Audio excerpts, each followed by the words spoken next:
Hi, I'm Ciara. And I'm Kaitlyn. Welcome to this week's edition of the Bulldog Scouting Report with head girls basketball coach Daryl Gibbs. It is an exciting time for you because you just recently joined the teaching staff here at the high school. What are some challenges over the past years not being here for the whole school day?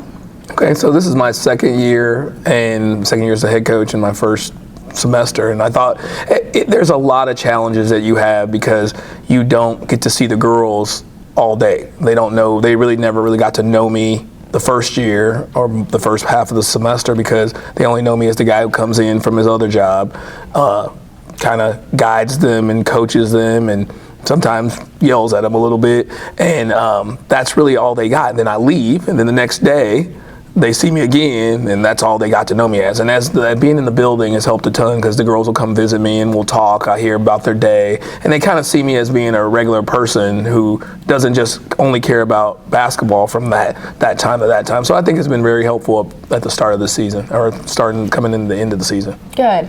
Now, since this is our first show with you, what's an overall assessment of the season so far? It has been an awesome season. We started the season reading this book called, all the girls reading the book called Keep Chopping Wood.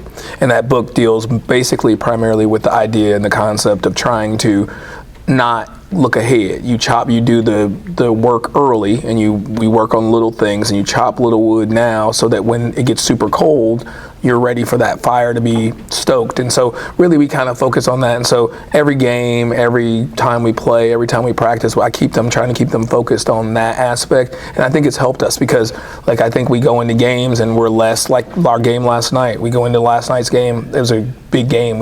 I felt like they were going to challenge us in multiple ways. And coming into it, I said, this is just an opportunity for us to chop some more wood and build this fire. So when we get into the sectional time, that we'll be more ready and apt to play our best. Good. Freshmen make up a significant part of your roster. Have you been pleased with their improvements? Oh my God, they are so incredible. They have done an awesome job. They've well exceeded any expectations I had of them. I have to give the seniors, the senior Emery Newland credit because she's helped kind of give them an idea what the type of energy and what type of focus you kind of have to have in games in order to be successful while playing. So she's done an excellent job of showing them, whereas I'm kind of telling them what they need to do and how to be, and she's kind of done a great job of that aspect. Good. It's very hard to believe, but it's almost tournament season. So how are you looking to improve your regular season so far, or for the rest of the season? I think the one thing that we haven't, I spoke to a gentleman today, one of the TAs, about how early on we focused on offense. We're probably in the top 10%. I know we're in the top 10 percentile in scoring. So offense really hasn't been really one of our big problems or issues.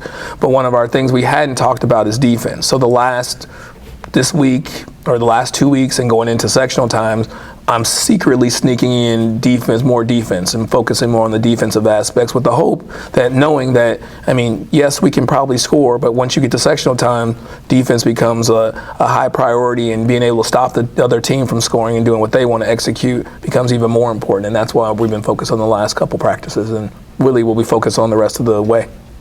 That's all we have for today. Thanks, Coach. Thank you for having me.